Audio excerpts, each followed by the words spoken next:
Welcome back to If It's in the Mind, It Can Be Managed, the Mind Management Mentors podcast. I'm your host, Cuddy Cudworth, the UK's leading mind management coaches. I say that, but it's self-titled, Laura. Now, you are back, Laura.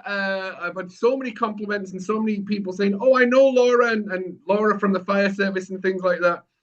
But we're going to talk about something similar. We talked about dipping, cold water therapy, going into the oceans. But what we mentioned at the end of that podcast was actually a whole new beast is the Lochs in Scotland and how much it just, and the lakes in the UK, how much it catches people out. So once again, introduce yourself to the podcast, Laura. Who are you? What do you do?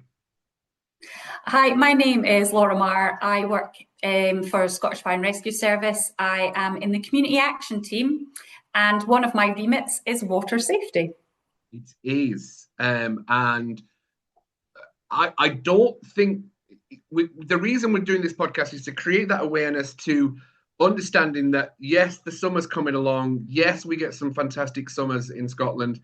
A lot of people say, yeah, we get one day a year. But no, we do get some beautiful weather. We've just had 2 weeks of absolutely phenomenal weather. It's been amazing. I couldn't remember the last time it had rained until we had that rain on Saturday night. Yeah. And I'd heard on the radio, oh, by the way, we've had 2 weeks of sunshine in Scotland. Can you not stop using your hose pipe? I'm like, my God, we're not even out of May yet. We're not out of May. We've been told stop using the hose That's it. There's going to be the hose pipe ban coming in anytime soon. So on that note, we know that the beautiful weather brings people out. And what happens in the sea, and I'll tell you this as well, there was one jellyfish spotted this morning. It's the back end of May. There was one jellyfish spotted. So I will make a post in the 5-2%. FYI, we saw one jellyfish. We're lucky at Leven Beach because the current takes them down to Largo and to the caravan end. We don't get that many jellyfish as much because the current moves them down. However, once we get jellyfish in the sea, people say, right, let's go to the Lochs. The lochs, the lakes, the rivers, the quarries, has a whole different ball game. And it is, for safety especially. I don't go into quarries. I'm not big on going into lochs, to be fair, because of what we're going to talk about today. So we're going to talk about, and we're going to deep dive, excuse the pun, that's probably not the best pun, deep dive. But let's talk about... As long as we check what's underneath the water before we deep dive, we're good. Right, so this is the thing, and I'll even talk about two bodies of water, because we do a lot of ice dipping in the winter at Clateau Reservoir at the back of Kennewick. Yeah. Right, so Clateau Reservoir, certain parts I've done a lot of safety walking in and walking out. I know the bits that you can walk in and walk out of safely in the ice, because that's about the only bit that turns into ice for us over the winter. Sometimes Kinghorn Loch as well. However, there's something that people have to be aware is what's on the bed or on the floor, if you like, of the lochs. Yes.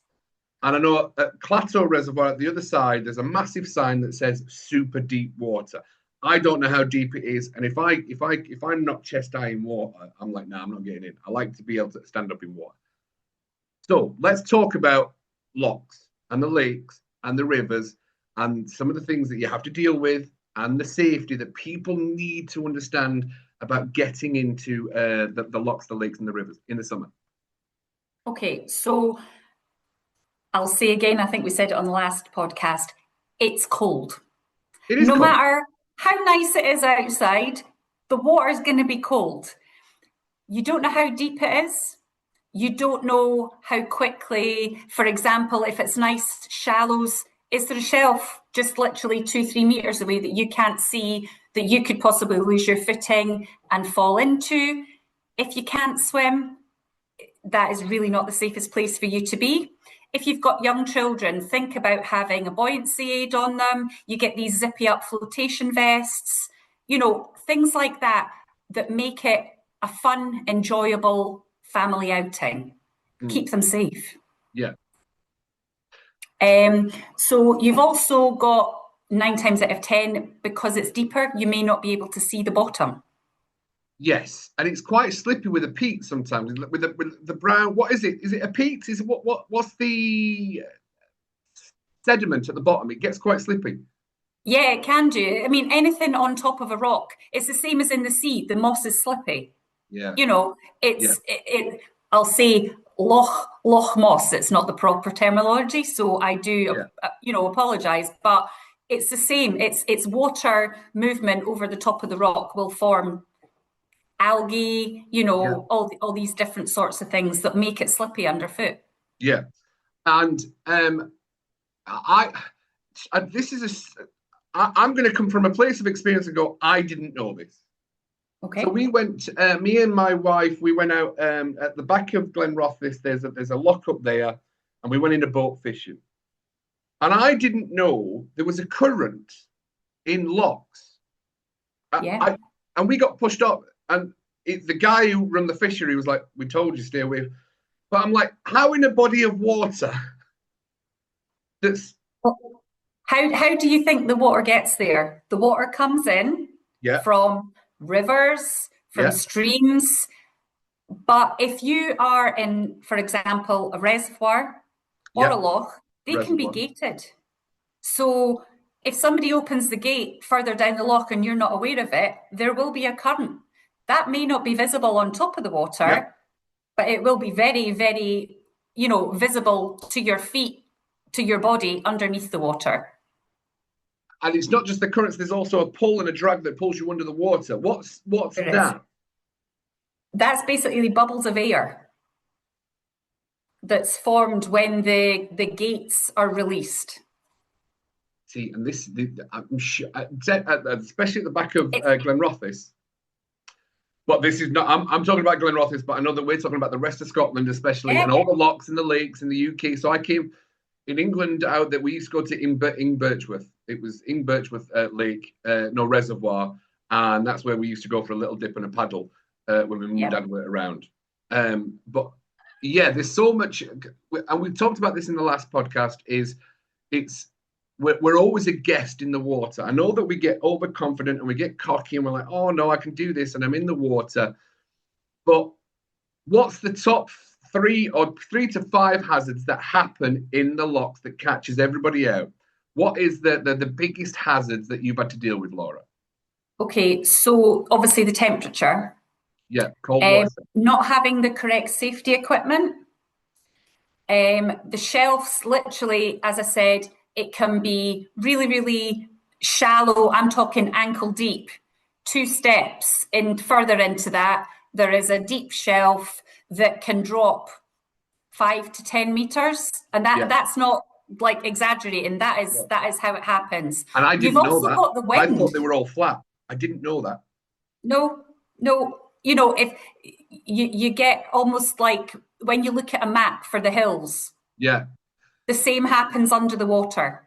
See, didn't know that. Did not know that. So all these contours that you see going up a hillside when you're doing your hill walking or whatever, which can also make you go, oh, that little bit of water there looks really, really nice. I'm just going to dip my feet in. Well, that's all fair and well, but do you know what's in that water? Do you know what's underneath it? Can you see any dangers round about you?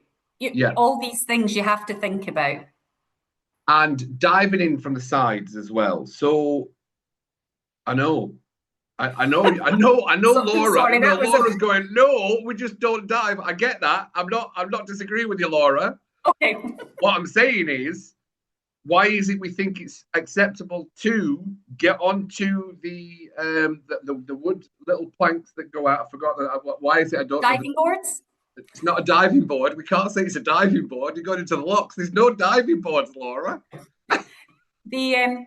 The earth has manifested itself at a walkway. The walkways, and they're like, oh, let's dive into the water, and we're like, actually, how much of the lochs in Scotland are man-made and how much of them are natural? Because either you're going to have rocks and big chunky rocks, or you're going to have.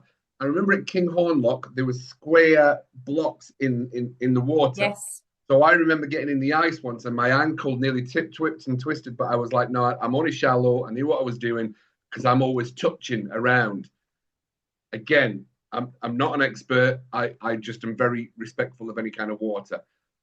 And it was very square and rocky. And if you twisted it and gone on that. Boom, head gone, the whole lot. What is it in the lochs? Are they a lot of the lochs in Scotland or the reservoirs in Scotland man-made or natural? There's both. Yes. And what we have to be careful of is what you're saying with these big rocks, you know, the man-made ones, that's how people become trapped. Yes. Because there's spaces, because man-made rocks are never going to fit perfectly together. No. We're real, you know, let's live in the real world. So the fact that you were saying all these like really kind of square blocks, square blocks that have not gone into the ground properly, as in seated on their base, they're never going to fit properly. So the chances of you getting a limb stuck is kind of increased. Yeah. So I mean, I'm gonna obviously we spoke about it on the last one, was Water Safety Scotland. Yes. You know, they have a 3-step advice. And I mean, from the fire service point of view, we've got our rescue boats nearby. The one at Glenrothes is our water safety resource, and then we've got Stirling as well. But Water Safety Scotland is basically stop and think, look for the dangers, stay together, stay close, and then dial 999, because that's who's going to come and help you, come and save you. Yes. There's always a hesitant to you know, we did kind of had something happen on Leven Beach a couple of weeks ago, and do you know the person that was involved in the incident was, I'm not bothered about the incident, I'm more bothered that I'm going to be on 5 jammers. I know. You know what? If you need us for the right reasons, nobody is going to say anything. It's what we train to do. We hope we never have to do. Yes. But know that if you need us, we actually know or have a plan of how we might get you out and how safely as well, which for us is a big thing. Yeah. I was genuinely like, no, don't call, because it'll be on the 5 jammers. Can you imagine people 5 jammers more slightly ashamed? Terrifies me. And I get the point of the 5 jammers, and I know this conversation is not about the 5 jammers. I get it. I get the point of it, but I also know that there's that judgment. Oh no, I'm going to be on. Everyone looks at the 5 jammers and I'm like, oh God, look at what's happening here. So I get it, but that was the apprehension that this person had, and I was like, oh bless. That the more worried about that, I said, look, we need to get certain help. And actually, Thomas helped with that. Stuart helped with that. Tom was all over that. Yes. Tom was a massive help, and shout out to Thomas Stewart for that as well. Yeah, Glenrothes crew member. So yeah, absolutely. So now we've touched on a few things that happen in the lochs, but what's cold water shock? Absolutely, cold water shock. Yeah. But then we're moving into twisted and rolled ankles, slipping, diving into the water that's shallow. I know you mentioned that kids do that an awful lot, and they don't realize how shallow it is, and then they absolutely horrible things happen. What else do people need to be aware of? What could go wrong in the lochs? Okay, so I'll say lochs and rivers. Rivers. Rivers. You know, we've not even touched on rivers. But so you've got the edge roundabout. Yeah. How stable is that edge? Yeah. You know, if you're getting too close and your foot's kind of crumbling away, it's maybe not, you know, because I'm not believing the path goes that close to the water. Right. So if there's a nice kind of pebble beach or sand beach, depending what loch you're at, by all means, it's fairly safe. But as you're walking around the loch or along the riverside, what you need to be aware of is that riverbank or loch bank does have the potential to crumble away underneath your feet. So you may end up in the water when that was not ever your intention. Yes. Yeah. Like down on East Weems Beach, they've lost the path down at East Weems. West Weems, East Weems, it's eroded away. The Fife coastal path has been getting hammered by the weather. Absolutely. By the currents, Yeah, absolutely. So I was thinking about the rivers. Something I would never have thought about is We had, so as a kid growing up, we had cars in the bottom of our river. It was the River Don Yep. in Peniston. And that's we always knew there was a car at the bottom, so we knew how deep the river was, because a lot of the times the rivers. So what's some of the major rivers around Fife area, Scotland area? That's like, look, be careful here, here, and here because of these reasons. To be fair, wherever you go, you're going to get discarded bikes, discarded shopping trolleys. People don't think about the larger impact unless that body of water is dredged regularly, which in Scotland doesn't happen a lot. There are some areas that do, but you're never going to know what's underneath there. Yes. Unless you go with scuba gear and you're trained to do that, then you're never going to know for a fact. But just because something's in that place doesn't mean that it's always going to be in that place. Yes. Because there is currents, as we've discussed previously. Yes. Actually, I think we can touch on something a little bit about going back to the beaches, believe it or not. So we were down dipping this morning, and the person I was dipping with, lovely little lady, she was like, "What's that?" And it was a little metal thing, just a little metal thing, just sticking out. She went, "I think that's metal." So we wiggled it out. It was a sign. It was a massive metal sign that was a foot under the water, and we're like, under the sand. And we're like, wow. Yeah. We pulled that out. However, I did say to her, and we can touch on this and why this happens if you understand.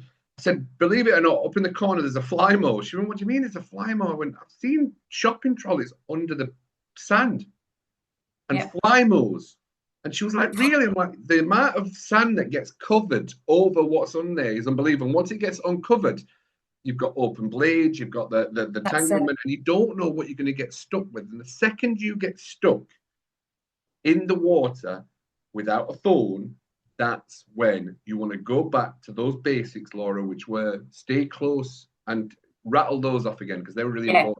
Okay, so stop and think, spot the dangers. Now, these dangers change all the time. Stay together, stay close. There's safety in numbers. We covered that in the last one. Yeah. And if you need us, dial 999 in an emergency. Perfect. Love that. Fantastic. So we're going to touch on one more thing, which I think a lot of people don't. Two more things. One of them serious. One of them I'm going to put in as a joke. But the first thing I want to talk about is the different algae and how they are bad for humans and dogs. And I don't think people understand the challenges that people have with algae. And I know that Loch Leven has a problem with algae because of the slurry that comes off from the field. So there's a lot of slurry that comes into the fields from Loch Leven, and that's why they have some algae that's not always good for dogs and things like that. So do you have an understanding of the algae and which algae they should stay away from? Okay, so the short and sweet answer to that is no. However, the majority of these places will say to you, look, there is an issue with blue-green algae. Yeah. So they a lot of the companies are very, very good at, saying, can you get this out on social media, for the reason that they're not wanting people to get injured, by ingestion, or dogs for that matter. Yeah.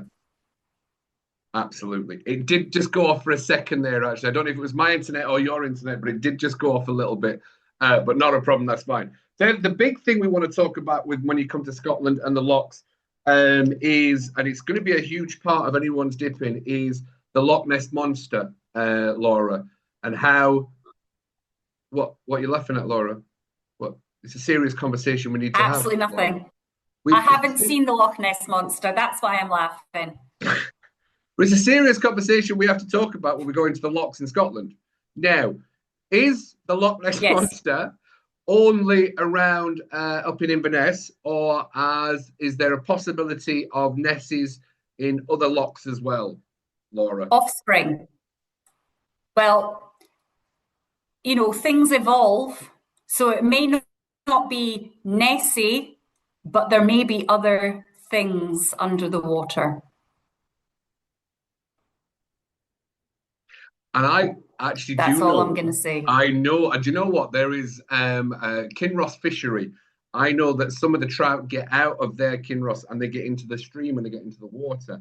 And then those trouts go into the real world and those trouts get bigger, which is absolutely fascinating to find out some of these things. It's unbelievable. And actually, they do get out and they start the trout.